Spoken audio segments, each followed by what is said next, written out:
Life insurance corporation of India unit linked insurance plans ആരംഭിച്ചിരിക്കുന്നു. Protection plus. ഇത് പരിപൂർണമായിട്ടും ഒരു ഷെയർ മാർക്കറ്റ് അധിഷ്ഠിതമായ പോളിസിയാണ്. ഇതിനകത്ത് നിക്ഷേപിക്കുന്ന പണത്തിന് ഷെയർ മാർക്കറ്റുമായിട്ട് ബന്ധപ്പെട്ട ലാഭനഷ്ടങ്ങൾക്ക് സാധ്യതയുണ്ട്. ലാഭം കാര്യമായിട്ട് ചിലപ്പോൾ കൂടാം, ചിലപ്പോൾ നഷ്ടമുണ്ടാവാം. അതിന് ആർക്കും ഒരു ഉത്തരവാദിത്വം പറയാൻ പറ്റില്ല. ലൈഫ് ഇൻഷുറൻസ് കോർപ്പറേഷനും പറയാൻ പറ്റില്ല, ചേർക്കുന്ന ഏജൻറ്റിനും പറയാൻ പറ്റില്ല. അപ്പം ഇതിനകത്ത് വരുന്ന ലാഭം നിക്ഷേപകന് സ്വീകരിക്കാം. നഷ്ടം വന്നു കഴിഞ്ഞാൽ നിക്ഷേപകൻ സഹിക്കേണ്ടി വരും.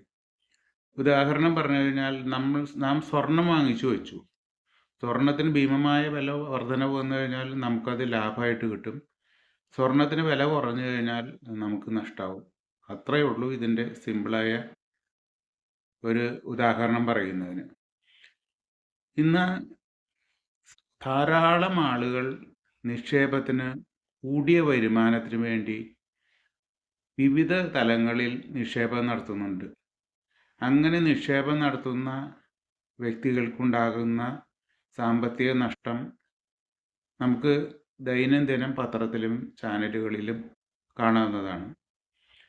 കൂടിയ വരുമാനം അല്ലെങ്കിൽ കൂടിയ പലിശ ഉദ്ദേശിച്ചുകൊണ്ടാണ് ഈ അംഗീകാരമില്ലാത്ത സ്ഥാപനങ്ങളിൽ നിക്ഷേപം നടത്തുന്നത്. അതിൻ്റെ കാരണം അവരെ സംബന്ധിച്ച് കൂടിയ വരുമാനം അവർ ആഗ്രഹിക്കുന്നു. പക്ഷേ അത് ലഭിക്കുവാനുള്ള സ്ഥലങ്ങൾ അവർ അന്വേഷിച്ച് എവിടെയാണ് കൂടുതൽ കിട്ടുന്നത് എന്നുള്ളത് നോക്കി അവർ നിക്ഷേപിക്കുന്നു. അവരുടെ തീരുമാനത്തിലുണ്ട് ഉണ്ടാകുന്ന അല്ലെങ്കിൽ ഉണ്ടായിരുന്ന പോരായ്മയാണ് സ്ഥാപനം തകർന്ന് നമ്മുടെ നിക്ഷേപ തുകയും വാഗ്ദാനം ചെയ്ത പലിശ ഉൾപ്പെടെ നഷ്ടപ്പെട്ടു പോകുന്നത്. അങ്ങനെ കൂടുതൽ പണം ആഗ്രഹിക്കുകയും അല്ലെങ്കിൽ വരുമാനം ആഗ്രഹിക്കുകയും കൂടുതൽ ഉത്തരവാദിത്യം സ്വന്തമായി തന്നെ എടുക്കുവാനും തയ്യാറുള്ള വ്യക്തികളെ സംബന്ധിച്ച് ഈ നിക്ഷേപം വളരെയധികം അനുയോജ്യമാണ്. കാരണം ഇപ്പം നമ്മൾ ബാങ്കിൽ നിക്ഷേപം നടത്തി, നാഷണലൈസ്ഡ് ബാങ്കായാലും ഷെഡ്യൂൾഡ് ബാങ്കായി കഴിഞ്ഞാലും നിക്ഷേപത്തിന് 5 ലക്ഷം രൂപ വരെ ഗ്യാരണ്ടി ഉള്ളൂ. അത് ഡെപ്പോസിറ്റ് ഇൻഷുറൻസ് കോർപ്പറേഷൻ നൽകുന്ന ഗ്യാരണ്ടിയാണ്. അല്ലാതെ ഒരു നിക്ഷേപത്തിനും ഒരു ഗ്യാരണ്ടി ഇല്ല. പരമാവധി 5 ലക്ഷം രൂപ വരെ. അതിന് മുകളിലുള്ള നിക്ഷേപത്തിനുള്ള സുരക്ഷിതത്വം നമ്മളിൽ തന്നെ നിക്ഷിപ്തമാണ്. നമ്മുടെ വിശ്വാസം അനുസരിച്ച് നമുക്ക് ഏത് ബാങ്കിൽ വേണമെങ്കിലും നിക്ഷേപിക്കാം. ബാങ്കിന് എന്തെങ്കിലും സംഭവിച്ചു പോയി കഴിഞ്ഞാൽ നമുക്ക് പരമാവധി 5 ലക്ഷം രൂപ വരെ കിട്ടും. അപ്പോൾ നമ്മുടെ സ്വന്തം ഉത്തരവാദിത്വത്തിലാണ് നമ്മൾ ഈ പണം നിക്ഷേപിക്കുന്നത്. അതുപോലെ തന്നെ നാം ഈ സ്വകാര്യ സ്ഥാപനങ്ങളിലും മൾട്ടി കോഓപ്പറേറ്റീവ് സൊസൈറ്റികളിലൊക്കെ നമ്മൾ നിക്ഷേപിക്കുന്നത് നമ്മുടെ സ്വന്തം ഉത്തരവാദിത്വത്തിലാണ്. അതിന് ആരും ഗ്യാരണ്ടി നൽകുന്നില്ല. അതേസമയം ലൈഫ് ഇൻഷുറൻസ് കോർപ്പറേഷൻ ഓഫ് ഇന്ത്യയുടെ നിക്ഷേപത്തിന് കേന്ദ്ര ഗവൺമെൻറ് 100% ഗ്യാരണ്ടി തരാണ്. അത് ഇന്ത്യൻ പാർലമെൻറ്റ് പാസ്സാക്കിയിരിക്കുന്ന നിയമപ്രകാരം സോവറിൻ പരിപൂർണ guarantee life insurance corporation of ഇന്ത്യയുടെ നിക്ഷേപത്തിന് ഗവൺമെൻറ് ഓഫ് ഇന്ത്യ നൽകുന്നുണ്ട്. അങ്ങനെയുള്ള ഈ സ്ഥാപനത്തിൽ കൂടുതൽ വരുമാനം ആഗ്രഹിക്കുന്ന വ്യക്തികൾക്ക് ഏറ്റവും അനുയോജ്യമാണ്. കാരണം ഇതിൽ നിക്ഷേപിച്ചു കഴിഞ്ഞാൽ ഇന്ത്യയിൽ സാമ്പത്തിക രംഗങ്ങളിൽ വരുന്ന മാറ്റങ്ങളും ലോകത്തിൽ തന്നെ മൊത്തത്തിലുള്ള സാമ്പത്തിക രംഗത്ത് വരുന്ന മാറ്റങ്ങൾക്കും ആനുപാതികമായി നമുക്ക് വർധനവും കിട്ടും. അതുപോലെ തന്നെ നഷ്ടസാധ്യതകളും ലാഭസാധ്യതകളും ഉണ്ടാവും. അപ്പോൾ നമ്മളെ സംബന്ധിച്ച് സ്വാഭാവികമായിട്ടും ഒരു ഡൗട്ട് വരും, ഇത് വലിയ ഒരു റിസ്ക് ഉള്ള നിക്ഷേപം നടത്തി കഴിഞ്ഞാൽ എൻ്റെ മൊത്തം പോയി കഴിഞ്ഞാലോ എന്ന്. അതിന് ഓപ്ഷൻ ഉണ്ട്. ഇതിന് 6 ഫണ്ടുകളുണ്ട്. High risk fund, low risk fund, semi risk fund, അങ്ങനെ 6 ഫണ്ടുകളുണ്ട്. നമുക്ക് ഗ്രോത്ത് ഫണ്ട്, ബോണ്ട് ഫണ്ട്, അങ്ങനെയുള്ള നിരവധി ഫണ്ടുകളുണ്ട്. 6 ഫണ്ടുകളുണ്ട്. ആ ഫണ്ടുകളിൽ നമ്മൾ തിരഞ്ഞെടുത്ത് നിക്ഷേപിക്കുകയാണെങ്കിൽ നമുക്ക് ഹൈ ഗ്രോത്ത് ഫണ്ടിൽ നിക്ഷേപിച്ചു കഴിഞ്ഞാൽ ലാഭസാധ്യതയും കൂടുതലുണ്ട്, നഷ്ടസാധ്യതയും കൂടുതലുണ്ട്. അതേസമയം ബോണ്ട് ഫണ്ടിൽ നിക്ഷേപിക്കുകയാണെങ്കിൽ നമുക്ക് നഷ്ടസാധ്യതയും കുറവാണ്, ലാഭസാധ്യത അമിതമായ ലാഭം ഉണ്ടാവുകയില്ല, ഒരു നിശ്ചിത തുക നമുക്ക് കിട്ടും. അപ്പോൾ നമുക്ക് ഈ ലൈഫ് ഇൻഷുറൻസ് കോർപ്പറേഷൻ ഓഫ് ഇന്ത്യയുടെ പ്രൊട്ടക്ഷൻ പ്ലസിൽ നിക്ഷേപിച്ചു കഴിഞ്ഞാൽ കൂടുതൽ ലാഭം കിട്ടണമെന്ന് ആഗ്രഹിക്കുന്നവർക്ക് അത്തരത്തിലുള്ള ഫണ്ടുകളിൽ നിക്ഷേപിക്കാം. എനിക്ക് വലിയ റിസ്ക് ഒന്നും എടുക്കാനായിട്ട് തയ്യാറല്ല, എൻ്റെ മുതലിന് യാതൊരുവിധ ഭംഗവും വരാൻ പാടില്ല എന്ന് ആഗ്രഹിക്കുന്നവർക്ക് അത്തരത്തിലുള്ള ഓപ്ഷനുണ്ട്. അതുപോലെ തന്നെ എനിക്ക് കുറച്ചൊക്കെ റിസ്ക് എടുക്കാം, അതേസമയം വലിയ റിസ്ക് എടുക്കാൻ തയ്യാറില്ല, എന്നാൽ എനിക്ക് കുറച്ച് ലാഭം കൂടുതൽ കിട്ടണമെന്ന് ആഗ്രഹിക്കുന്നവർക്ക് അതിനുള്ള ഫണ്ടുണ്ട്. പിന്നെ എനിക്കൊരു 25% റിസ്ക് എടുക്കാനും പറ്റുള്ളൂ, ഒരു 75% എനിക്ക് ലാഭം കുറച്ച് മതി എന്നുള്ള ഒരു അനുമാനമുള്ള ആളുകളെ സംബന്ധിച്ചും അതിന് പറ്റിയ ഫണ്ടുണ്ട്. അങ്ങനെ നിരവധി ഓപ്ഷനുകൾ കൂട്ടിക്കലർത്തി നമുക്ക് അനുയോജ്യമായി തിരഞ്ഞെടുക്കാവുന്ന 6 തരം ഫണ്ടുകളുണ്ട്. ആ ഫണ്ടിൽ നമുക്ക് ഇഷ്ടമുള്ളത് നിക്ഷേപിക്കാം. പിന്നെ ഒരു സൗകര്യം കൂടി ഉള്ളത്, നമ്മൾ ഒരു ഫണ്ടിൽ നിക്ഷേപം ഇട്ടു, ആ ഫണ്ട് ഇപ്പം നമ്മൾ ഉദാഹരണം പറഞ്ഞു കഴിഞ്ഞാൽ ഭയങ്കരമായ ലാഭം കിട്ടുന്ന ഫണ്ടിലാണ് നമ്മൾ നിക്ഷേപിച്ചേക്കണമെങ്കിൽ ഷെയർ മാർക്കറ്റ് താഴ്ന്നുകൊണ്ടിരിക്കുകയാണെങ്കിൽ നമുക്ക് തോന്നണം ഇനി ആ ഫണ്ടിലിടുന്നത് അത്ര ബുദ്ധിയല്ല, ഷെയർ മാർക്കറ്റിൽ ഭയങ്കര താഴ്ച വന്നുകൊണ്ടിരിക്കുകയാണ് എന്ന് വരാണെങ്കിൽ നമുക്ക് ആ ഫണ്ട് റിസ്ക് കുറവുള്ള ഫണ്ടിലേക്ക് മാറ്റിയിടാനുള്ള ഓപ്ഷൻ ഉണ്ട്. അപ്പോൾ നമുക്ക് അങ്ങോട്ടും ഇങ്ങോട്ടും മാറ്റാം, ഓരോ ഫണ്ടിൽ നിന്ന് മറ്റുള്ള ഫണ്ടിലേക്ക് മാറ്റിയിടാനുള്ള ഓപ്ഷനായിട്ട്. അങ്ങനെ ഇത് ധാരാളം സൗകര്യങ്ങളുള്ള ഒരു സ്കീമാണ്. അത് ലൈഫ് ഇൻഷുറൻസ് കോർപ്പറേഷൻ്റെ ഇതര യൂണിറ്റ് ലിങ്ക്ഡ് പ്ലാനുകളിലും ഉണ്ട്, ഇതിലും ഉണ്ട്. ഇത് അതിന് വളരെ അനുയോജ്യമായ ഒരു പ്ലാനാണ്. ജനങ്ങൾ കോടികൾ രൂപ, ഇപ്പോൾ ഓരോ സ്ഥാപനങ്ങൾ 1000 കോടി, 100 കോടി, 500 കോടിയൊക്കെയാണ് നിക്ഷേപിക്കുന്നത്, വലിയ വലിയ സ്ഥാപനങ്ങൾ, നിക്ഷേപ സ്ഥാപനങ്ങൾ. അതുപോലെ തന്നെ വ്യക്തികളും ഭീമമായ എമൗണ്ടാണ് നിക്ഷേപിക്കുന്നത്, കോടികളാണ് നിക്ഷേപിക്കുന്നത്. അപ്പോൾ കൂടുതൽ റിസ്ക് എടുക്കാനും ഇതിനെപ്പറ്റി അറിവുള്ള ആളുകൾ അത്തരത്തിൽ നിക്ഷേപിക്കുകയാണ് ചെയ്യുന്നത്. പിന്നെ ഇതിനെപ്പറ്റി, ഷെയർ മാർക്കറ്റിനെ പറ്റി യാതൊരു അറിവുമില്ല, ഇതിനെപ്പറ്റി യാതൊരു രൂപഗ്രാഹ്യമൊന്നും ഇല്ലാത്ത ഒരാൾ നിക്ഷേപിക്കാതിരിക്കുകയാണ് നല്ലത്. കാരണം ഇതിനകത്ത് വരുമ്പോൾ പെട്ടെന്ന് ഒരു ഷെയർ മാർക്കറ്റിൽ ഒരു തകർച്ച വന്നു കഴിഞ്ഞാൽ പെട്ടെന്ന് ഭയപ്പെട്ടു എൻ്റെ പണം പോകുന്നു, ഇതുകൂടി ചെന്ന് ക്ലോസ് ചെയ്ത് വാങ്ങിച്ചു കഴിഞ്ഞാൽ താഴ്ന്നു നിൽക്കുന്ന സമയത്ത് വാങ്ങിക്കേണ്ടത് ബുദ്ധിയല്ല. അപ്പോൾ നമ്മൾ ഈ താഴ്ന്നു നിൽക്കുന്ന സമയത്ത് പോയി നമ്മൾ ക്ലോസ് ചെയ്താൽ നമുക്ക് നഷ്ടം വരും. അതേസമയം കാര്യമായ ലാഭത്തിൽ ഉയർന്നുകൊണ്ടിരിക്കുകയാണെങ്കിൽ ഷെയർ മാർക്കറ്റിനെ അറിയാവുന്ന ഒരാൾ അതപ്പോൾ ക്ലോസ് ചെയ്ത് വാങ്ങിക്കും. ഷെയർ മാർക്കറ്റിനെ പറ്റി ഗ്രാഹ്യമില്ലാത്ത ഒരാൾ എന്താ ചെയ്യണമെന്ന് വെച്ച് കഴിഞ്ഞാൽ കൂടി പോകാല്ലേ, ഞാനത് ക്ലോസ് ചെയ്യില്ല, അങ്ങനെ നിൽക്കും. അതേസമയം ഒരു സമയം കഴിയുമ്പോൾ ചിലപ്പോൾ താഴ്ന്നും പോകും. അപ്പോൾ ഒരു നിശ്ചിത സമയം കഴിയുമ്പോൾ ഉയർന്നു നിൽക്കുമ്പോൾ വിൽക്കുക, ഒരു മാർക്കറ്റ് കണ്ടമാനം താഴ്ന്നു നിൽക്കുമ്പോൾ വിൽക്കാതിരിക്കുക. ഇതൊക്കെയാണ് ഷെയർ മാർക്കറ്റിലെ ഒരു കൺസെപ്റ്റ്. ഇതിനെപ്പറ്റി യാതൊരു ഐഡിയ ഇല്ല, യാതൊന്നും ഇല്ലാത്ത ഒരാളെ സംബന്ധിച്ച് നിക്ഷേപിക്കാതിരിക്കുകയാണ് ബുദ്ധി. പിന്നെ അത്ര താല്പര്യം ഉണ്ടെങ്കിൽ ഇതിൻ്റെ അതിനാണ് LIC ഏജൻറ്റുമാരുള്ളത്. ഏജൻറ്റിനോട് ചോദിച്ച് LIC ഏജൻറ്റിൻ്റെ അഭിപ്രായം തേടി അതിനകത്ത് ഏതിൽ നിക്ഷേപിക്കേണ്ടത് എന്തൊക്കെയാണെന്ന് ചോദിച്ച് മനസ്സിലാക്കി നല്ലൊരു സാമ്പത്തിക അനുഭവ സമ്പത്തും പരിചയ സമ്പത്തും സാങ്കേതിക വിദ്യയും അക്കാഡമിക് ക്വാളിഫിക്കേഷനുള്ള ഒരു ഏജൻറ്റ് വഴിയാകുമ്പോൾ അത് കറക്റ്റായിട്ട് പറഞ്ഞു തരാൻ സാധിക്കും. പക്ഷേ പറഞ്ഞു തന്നു എന്ന് വിചാരിച്ചു കഴിഞ്ഞാലും ഏജൻറ്റിന് യാതൊരു ഉത്തരവാദിത്വമില്ല. അഭിപ്രായം ആ വ്യക്തിക്ക് അറിയാവുന്ന രീതിയിലുള്ള അഭിപ്രായം പറഞ്ഞു തന്നു എന്ന് മാത്രമേ ഉള്ളൂ. ഷെയർ മാർക്കറ്റിൽ ഉണ്ടാകാവുന്ന ഏറ്റക്കുറച്ചുകൾ ഏത് നിമിഷവും സംഭവിച്ചുകൊണ്ടിരിക്കുന്ന കാര്യമാണ്. അതുകൊണ്ടാണല്ലോ നമ്മൾ TV-യിൽ നമ്മൾ ഈ ചാനലുകൾ കാണുമ്പോൾ, ഇൻവെസ്റ്റ്മെൻറ്റ് ചാനലുകൾ കാണുമ്പോൾ ഓരോ സെക്കൻഡിലും പൈസ വ്യത്യാസം വരുന്നത്. ഇന്നിപ്പോൾ ഒരു ഷെയർ വാങ്ങിച്ചത് 500 രൂപയ്ക്കാണെങ്കിൽ 1 മിനിറ്റ് കഴിയുമ്പോൾ 550 രൂപയ്ക്കാവും. അത് സെക്കൻഡ് വെച്ച് മാറിക്കൊണ്ടിരിക്കുകയാണ്. അപ്പോൾ അത് ആർക്കൊന്നും മുൻവിധിയൊന്നും പറയാൻ പറ്റില്ല. അപ്പോൾ അതുകൊണ്ട് ഇങ്ങനെയുള്ള നിക്ഷേപം നടത്തുമ്പോൾ ഇതിനെപ്പറ്റി ഏകദേശം നല്ലൊരു ഐഡിയ ഗ്രാഹ്യമുള്ള ആളുകൾ ചെയ്യണതിന് ബുദ്ധി, അല്ലാത്തവർ ചെയ്തു കഴിഞ്ഞാൽ നഷ്ടസാധ്യത വന്നു കഴിഞ്ഞാൽ വലിയ ടെൻഷൻ കയറും. അപ്പോൾ അത് വരാതിരിക്കാനായിട്ട് അത് ചേരാതിരിക്കുകയാണ് നല്ലത്. പക്ഷേ ഇനി അത്ര ആഗ്രഹമാണ് എനിക്ക് ഇതിനെപ്പറ്റി ഒന്നും വലിയ പഠിക്കാനുള്ള സൗകര്യം ഉണ്ടായില്ല. എൻ്റെ കയ്യിൽ പൈസ ഉണ്ടെങ്കിൽ LIC ഏജൻറ്റിനോട് നല്ല ഗ്രാഹ്യമുള്ള ഇതിനെപ്പറ്റി അനുഭവ സമ്പത്തും പ്രായോഗിക പരിജ്ഞാനവും നിക്ഷേപങ്ങളുടെ കാര്യങ്ങളെപ്പറ്റി ദൈനംദിനം പഠിച്ചുകൊണ്ടിരിക്കുന്ന വ്യക്തിയും സാങ്കേതിക പരിജ്ഞാനവും അക്കാഡമിക് ക്വാളിഫിക്കേഷനും അനുഭവ സമ്പത്തുമുള്ള ഏജൻറ്റ് വഴിയായിട്ട് എഴുതുകയാണെങ്കിൽ നല്ലതാണ്. പക്ഷേ എന്നാലും ആ ഏജൻറ്റിന് യാതൊരു ഉത്തരവാദിത്വം ഉണ്ടായിരിക്കില്ല. കാരണം ഇത് ഷെയർ മാർക്കറ്റിൽ അധിഷ്ഠിതമായ നിക്ഷേപമാണ്. അപ്പോൾ എന്തുകൊണ്ടും ഇത് നിക്ഷേപകനെ സംബന്ധിച്ച് അനുയോജ്യമായൊരു പ്ലാനാണ്.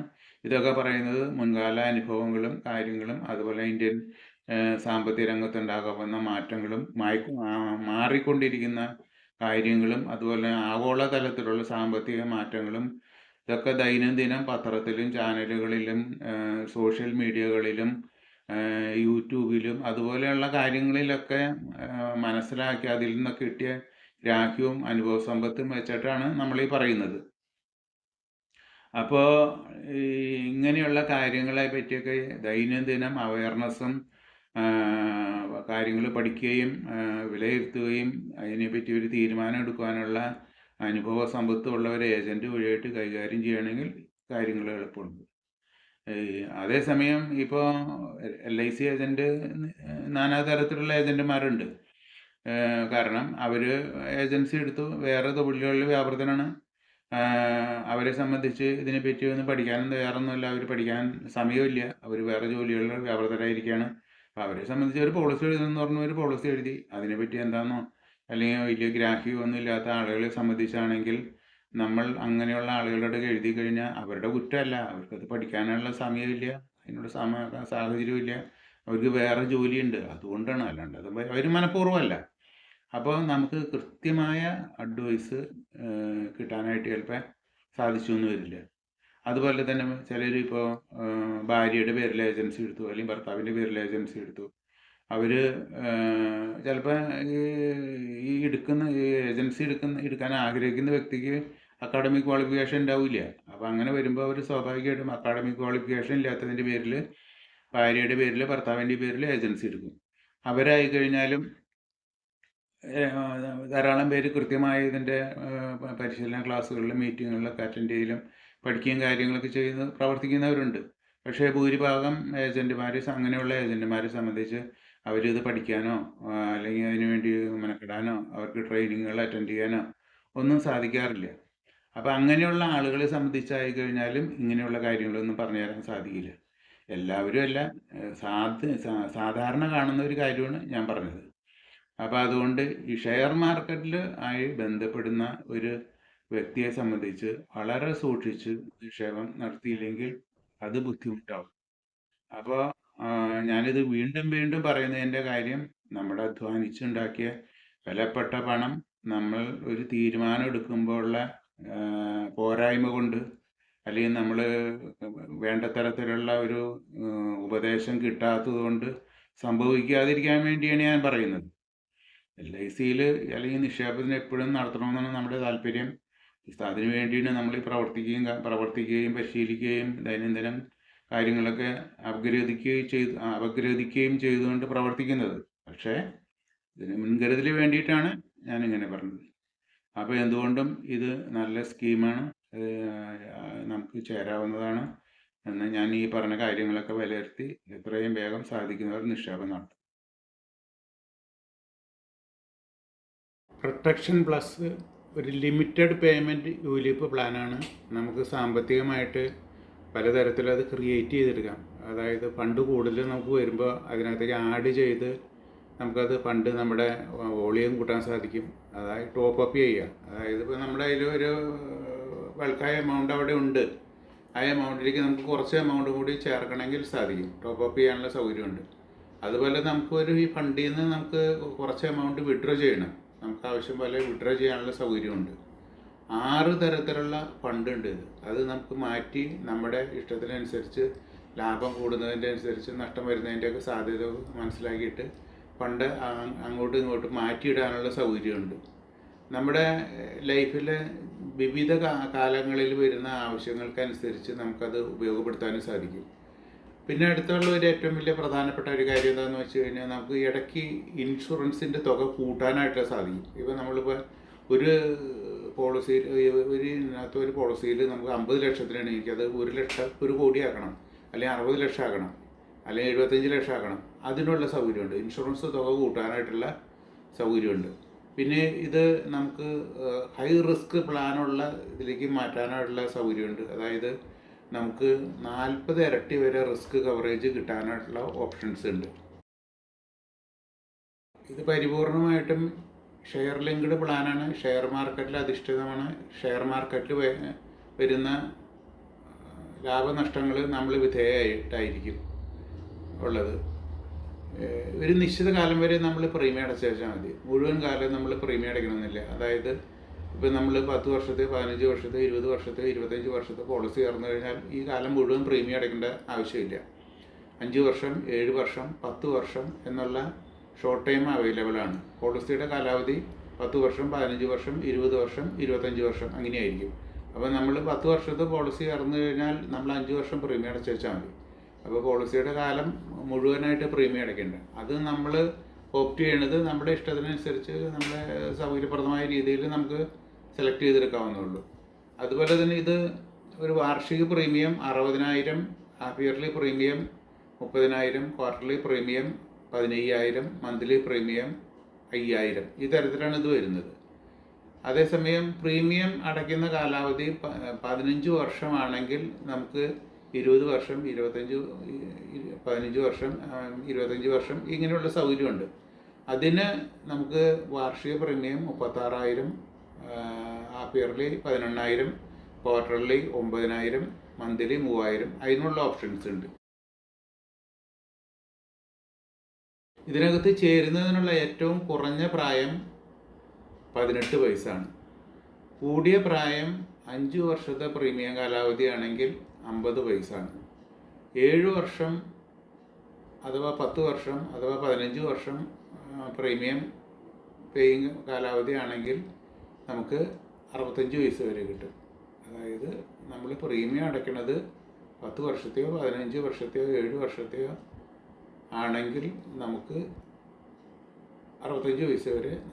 മാക്സിമം മെച്യൂരിറ്റി 75 വയസ്സ് വരെയാണ്. അത് 10 വർഷം പ്രീമിയം ടൈം ഉള്ളത്. ഈ ഫണ്ട് റിസ്ക് കൂടുതലുള്ളതും റിസ്ക് കുറഞ്ഞുള്ളതും ഹൈ റിസ്ക്കും അതുപോലെ തന്നെ ലോ റിസ്ക്കും അങ്ങനെയുള്ള നമ്മുടെ ഞാൻ നേരത്തെ പറഞ്ഞിരിക്കുന്ന പോലെയുള്ള രീതിയിലുള്ള ഫണ്ടുകളുണ്ട്. അതിൻ്റെ ഫണ്ടുകളുടെ പേര് flexi smart growth fund, flexi growth fund, growth fund, balancer fund, secured fund, bond fund, discontinued policy fund. ഇത്തരത്തിലുള്ള ഫണ്ടുകളാണുള്ളത്. ആ ഫണ്ടുകളിൽ നമ്മൾ ഏതിൽ നിക്ഷേപിക്കണം എന്നുള്ളതൊക്കെ നമുക്ക് വിശദമായിട്ട് മനസ്സിലാക്കുന്നതിന് ഏജൻറ്റ് വഴിയാണ് സാധിക്കുക. കാരണം അത് ഏജൻറ്റ് കൃത്യമായി ഇത് പഠിച്ച് ഓരോ ഫണ്ടിനെ പറ്റിയും അതിൻ്റെ നിക്ഷേപം ഏത് മേഖലയിലാണെന്നുള്ളതും അത് എവിടെയൊക്കെ ഏത് കമ്പനികളിലാണ്, ഇന്ത്യയിലെ 500 കമ്പനികളിൽ മികച്ച നിൽക്കുന്നുണ്ട്. അപ്പോൾ അങ്ങനെയുള്ള അതിനകത്ത് ഏറ്റവും ടോപ്പ് കമ്പനികൾ ഏതാ, അവരുടെ പ്രവർത്തന രീതി കാര്യങ്ങൾ അതൊക്കെ നമുക്ക് ഇന്ന് കമ്പ്യൂട്ടർ നോക്കി അറിയാൻ പറ്റും. അതിൻ്റെ A to Z കാര്യങ്ങൾ, ഓരോ കമ്പനിയുടെ പ്രവർത്തനവും അവരുടെ രീതികളും അതിൻ്റെ കാര്യങ്ങളും ഇപ്പോൾ തന്നെ HDFC, state bank of India ഇങ്ങനെയുള്ള സ്ഥാപനങ്ങളുടെയൊക്കെ നിക്ഷേപത്തിൻ്റെ രീതിയും കാര്യങ്ങളും എല്ലാം നമുക്കതിനകത്ത് കാണാൻ പറ്റും. അത് വളരെ സുതാര്യമാണ്. ഇന്നിപ്പോൾ എല്ലാ കാര്യങ്ങളും സുതാര്യമാണ്. ഇപ്പോൾ LICയുടെ തന്നെ എല്ലാ കാര്യങ്ങളും സുതാര്യമാണ്. LICക്ക് എത്ര ഫണ്ടുണ്ട്, എവിടെയൊക്കെ ഇൻവെസ്റ്റ് ചെയ്യണേ, അത് ലാഭത്തിലാണ് പോണേ നഷ്ടത്തിലാണ് പോണേ, A to Z കാര്യങ്ങൾ നമുക്കിപ്പോൾ ഗൂഗിൾ അടിച്ച് നോക്കി അറിയാൻ പറ്റും. അപ്പോൾ അത് നിങ്ങൾക്ക് എല്ലാം സുതാര്യതയാണ്. ഇന്നിപ്പോൾ അടുത്ത കാലത്ത് നമുക്ക് കിട്ടിയൊരു സൗഭാഗ്യമാണ്. എല്ലാ കാര്യങ്ങളും ഇപ്പോൾ നമുക്ക് കാര്യങ്ങൾ സുതാര്യതയിൽ വന്നു. അപ്പോൾ അതുകൊണ്ട് നമുക്കത് അറിയാൻ പറ്റും. അപ്പോൾ ഈ തരത്തിൽ നമ്മൾ നിക്ഷേപം നടത്തുകയാണെങ്കിൽ നമുക്ക് എല്ലാ കാര്യങ്ങളും അറിയാനുള്ള സാങ്കേതിക സൗകര്യങ്ങൾ ഇന്ന് നമുക്ക് ലഭ്യമാണ്. അപ്പം അത് ഒരു നിക്ഷേപനെ സംബന്ധിച്ച് ഇത് പ്രൊഫഷനായിട്ടാണ് നിക്ഷേപം നടത്തുന്ന ആളുകൾ അതൊക്കെ എല്ലാം പഠിച്ചിട്ടേ ചെയ്യുള്ളൂ. ഇനി വേറെ ജോലികളിലും ബിസിനസ്സുകളിലൊക്കെ വ്യാപൃതനായിരിക്കുകയാണ്, ഇതൊന്നും പഠിക്കാൻ അവർക്ക് നേരമില്ല. എല്ലാം പഠിച്ചിട്ട് ഒരു കാര്യം ചെയ്യാൻ പറ്റില്ലല്ലോ. ഒരു ബിസിനസ്സുകാരനെ സംബന്ധിച്ച് അയാളുടെ ബിസിനസ്സിനെ പറ്റി ധാരാളം പഠിക്കാനുണ്ട്. അപ്പം അതിനിടയ്ക്ക് അങ്ങേര് ഈ ഇതിൻ്റെ സ്കീമൊന്നും പഠിക്കാൻ പോയി കഴിഞ്ഞാൽ അയാളുടെ ബിസിനസ് നടക്കില്ല. അപ്പോൾ സ്വാഭാവികമാണ്. അപ്പോൾ അതുകൊണ്ട് അങ്ങനെയുള്ള ആളുകളെ സംബന്ധിച്ച് വിദഗ്ധമായ അഭിപ്രായങ്ങളും നിർദ്ദേശങ്ങളും ലഭിക്കുന്ന ഏജൻറ്റ് വഴിയായിട്ട് നമ്മൾ എഴുതുമ്പോഴാണ് ഈ വക കാര്യങ്ങളും ലഭിക്കുക. കാരണം അതോടൊപ്പം തന്നെ ആ ഏജൻറ്റിന് അത് കൈകാര്യം ചെയ്യാനുള്ള ഇൻഫ്രാസ്ട്രക്ചർ, കമ്പ്യൂട്ടർ സാങ്കേതിക വിദ്യ, IT നോളജ്, അതുപോലെ തന്നെ അതിനുള്ള ബ്രോഡ്ബാൻഡ് കണക്ഷൻസ്, അങ്ങനെയുള്ള ധാരാളം കാര്യങ്ങളുണ്ടല്ലോ. ഒരു സാങ്കേതിക വിദ്യ നമ്മൾ കൈകാര്യം ചെയ്യുമ്പോൾ വെറുതെ ഒരു കമ്പ്യൂട്ടർ മാത്രം ഉണ്ടായിട്ട് കാര്യമില്ല. അതിനുള്ള എല്ലാ നോളജും ഇൻഫ്രാസ്ട്രക്ചറും ഉള്ള ഏജൻറ്റ്, പിന്നെ അതിന് വേണ്ടിയിട്ട് ഡെഡിക്കേറ്റഡ് ആയിട്ട് പ്രവർത്തിക്കാനായിട്ട് എന്നും അതിൻ്റെ മാറ്റങ്ങൾ മനസ്സിലാക്കി ചെയ്യാവുന്ന ഒരു ഏജൻറ്റ് വഴിയായിട്ട് എഴുതുമ്പോൾ വളരെ ഈസി ആയിട്ട് ഇതൊക്കെ കൈകാര്യം ചെയ്യാൻ പറ്റും. ഇത് പലതരത്തിലും നമുക്ക് ഉപയോഗിക്കാൻ പറ്റും. ഇൻഷുറൻസ് എമൗണ്ട് നമുക്ക് കൂട്ടാൻ സാധിക്കും. മാരേജ് ഓഫ് ലൈഫ്, സ്വന്തമായ മാരേജിന് വരുന്ന ചിലവുകൾക്ക് ഫണ്ടായിട്ട് ഉപയോഗിക്കാം. കുട്ടിയുടെ ബർത്ത് ഫണ്ടായിട്ട് ഉപയോഗിക്കാം. അപ്പോൾ ഇത്തരത്തിലുള്ള നമ്മൾ ഈ ഫണ്ട് നമ്മൾ മാറ്റങ്ങളുടെ അനുസരിച്ച് മാറ്റി നിക്ഷേപം നടത്തി ലാഭകരമാക്കുന്നതിനും ഓരോ ഫണ്ടിനെ പറ്റിയുള്ള വിശദമായി അറിയുന്നതിനും പ്രൊട്ടക്ഷൻ പ്ലസ് പ്ലാനിൻ്റെ പ്രത്യേകതകളും അതിൻ്റെ ആനുകൂല്യങ്ങളും അതിൻ്റെ ടേംസ് ആൻഡ് കണ്ടീഷൻസും എന്നുവേണ്ട എല്ലാ തരത്തിലുള്ള കാര്യങ്ങളും വിശദമായി അറിയുന്നതിനും ഇതര ഇൻഷുറൻസ് പ്ലാനുകളെ പറ്റിയും ലൈഫ് ഇൻഷുറൻസിൻ്റെ എന്ത് ആവശ്യങ്ങൾക്കും മനസ്സിലാക്കുന്നതിനും ലൈഫ് ഇൻഷുറൻസിൻ്റെ ദൈനംദിന കാര്യങ്ങൾ, നമ്മുടെ ഒരു പോളിസിയെ സംബന്ധിച്ചുള്ള കാര്യങ്ങളും പോളിസിയിൽ നിന്നുള്ള സേവനങ്ങളിൽ ലോൺ എടുക്കേണ്ട എമർജൻസി വന്നു കഴിഞ്ഞാൽ ഫണ്ട് ഉപയോഗിക്കുന്നതിൻ്റെയും പോളിസിയുടെ ഏതെല്ലാം ആവശ്യങ്ങളെല്ലാം നടക്കുന്നതിന് വേണ്ടി ബന്ധപ്പെടുക. Devasi PO, chief life insurance advisor and agent. Mobile phone 94 46 21 50 19. Email licdevasi@gmail.com.